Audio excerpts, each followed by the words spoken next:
You mentioned you're in a somewhat relationship, right? Mm-hmm. Like yeah. that's how would you? Yeah, it's a complicated situation. yeah, I know. it's a rough situation because we just met on Tinder and it was kind of just casual thing. She seemed pretty cool. I was like, oh sweet, this super like nerdy girl because like I've always had zero luck on Tinder. I hate Tinder. Right. But I was like, you know what? I'm gonna try one last time. Download the app again and. Isn't that how it always is? One Yeah. last time, and then you end up finding somebody worth it.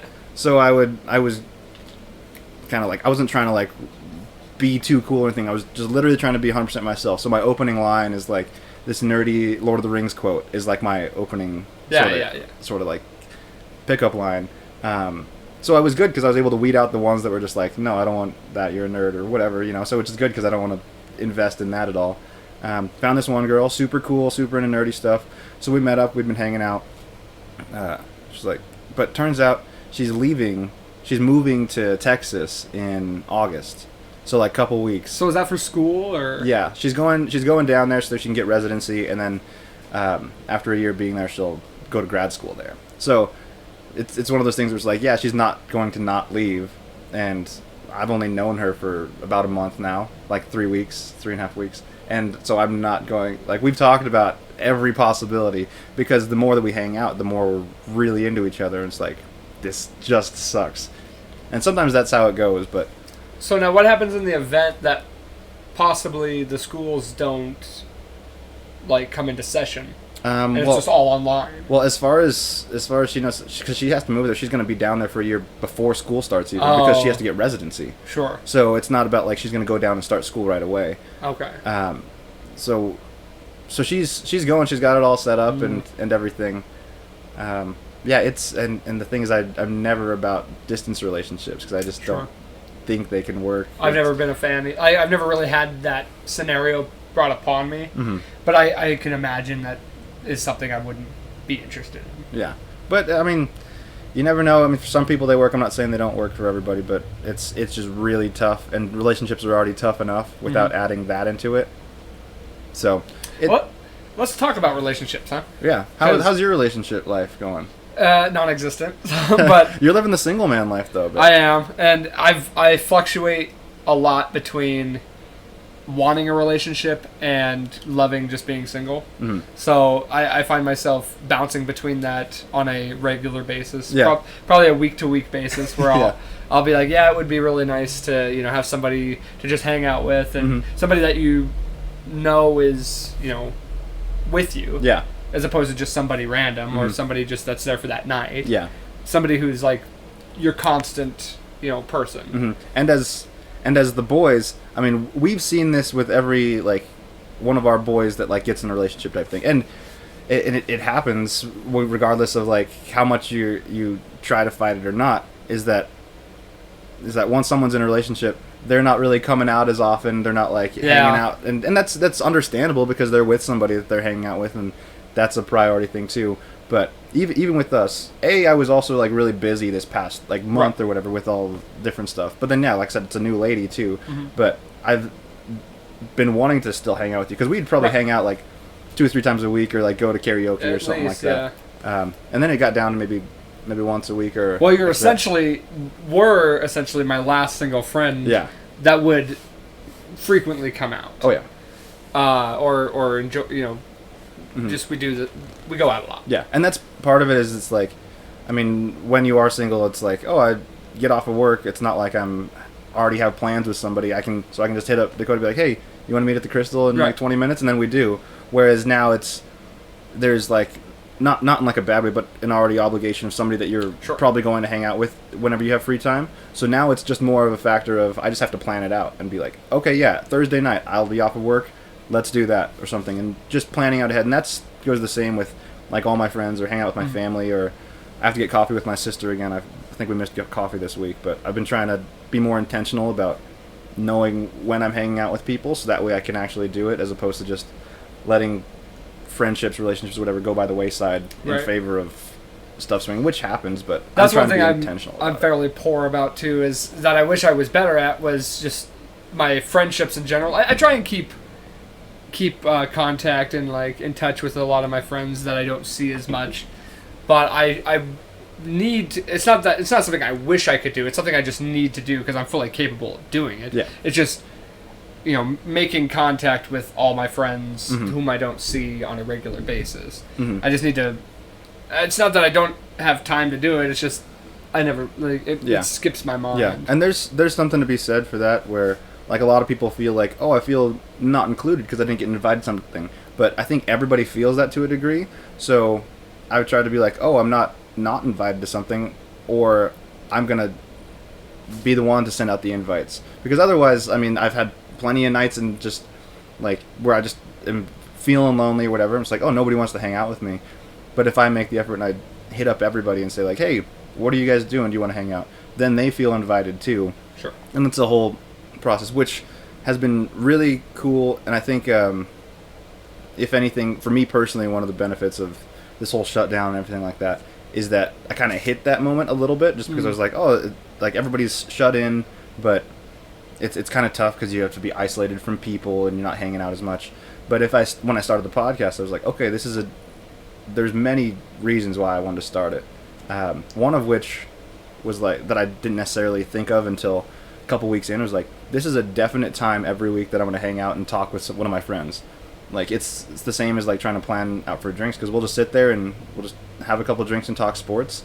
That's just like what I would do with a friend, but it's planned out enough to where I guarantee I'm talking to somebody every week, and even switching it up or having a couple on or something like that too. So it's a nice way to socialize that's structured, I guess, which helps it not just kind of fall off to the wayside. For sure. Mm-hmm. Let's stick on relationships just a little bit longer here. Show.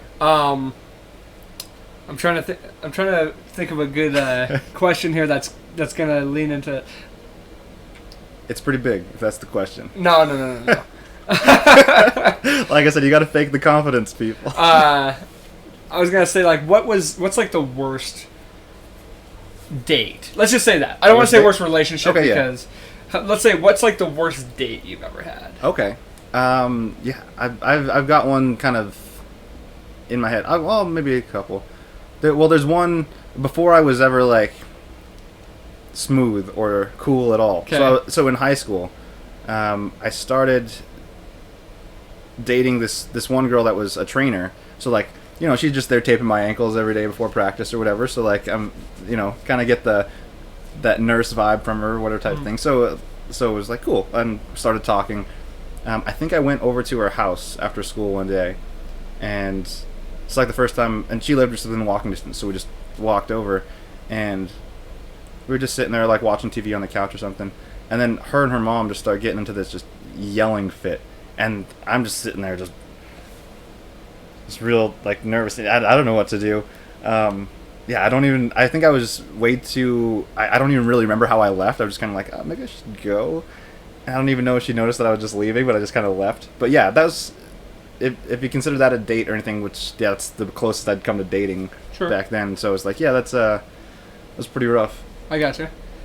What about you? You got any good bad date stories? I know you almost choked to death, but that wasn't even a. Yeah, that wasn't really a date. But yeah, that would have been up there for sure. I'm sure there's some bad ones, but the one that comes to the top of my head, because your story reminded me of it. Mm-hmm. So yeah, and I would consider this like a date. This would have been like 5 years ago or so, something like that. It was a while ago. I was kind of seeing this girl, and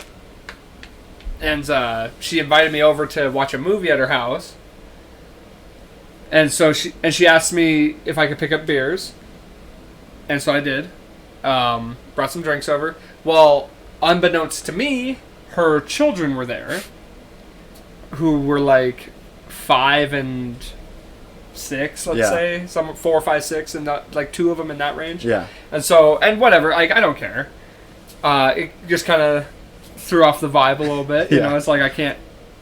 But it's all good. Mm-hmm. So we're sitting there watching. I specifically remember the movie was Creed. Okay. And so, and I had already with arms wide open. Yeah. We watched a full Creed concert. So we're sitting there, and her kids are laying on the floor watching the movie, Mm-hmm.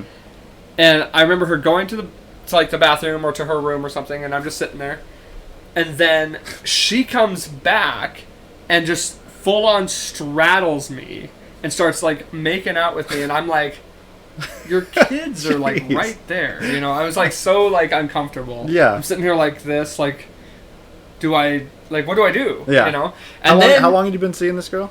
It wasn't even that long. Yeah. Maybe a couple weeks. Like, that's why I thought, okay, this will just be me and her hanging out. Yeah. This was maybe only the second or third time we had actually hung out. And so then she gets off me, goes to the kitchen, fucking downs a beer, rips off a bong. I'm like, your fucking children are right here. Jeez. Yeah, it was, and then she put her kids to bed.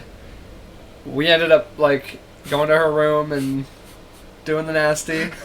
Bumping uglies. Like, I didn't even think we actually did. I think we were just hanging out and fooling around a little bit. Mm-hmm. But then, of course, I had to leave, Mm-hmm. and her mother and brother were in the kitchen. Jeez. I don't think they lived there. I think they were just there. Mm-hmm. I was just like, what? That has to be the worst. Yeah, that's just cringeworthy more than anything all else. the way Yeah. around. Oof. And needless to say, that was the last Mm-hmm. of those Yeah. dates. I did not want to be put in that situation again. Yeah, no, that's pretty rough. Did she want to hang out with you after that? Was she like I don't reaching out to you, remember. or was it kind of just like you guys both let it sort of fizzle out? Yeah, I after that can't. sort of thing? That's probably more what happened. I honestly don't remember how that ended. Yeah, I do have one more. Okay, yeah, go for it. And this one, like I said, just no luck with Tinder. But this was maybe 2 years ago or something like that. I'd been back in Montana, but only for like a year or so. Okay.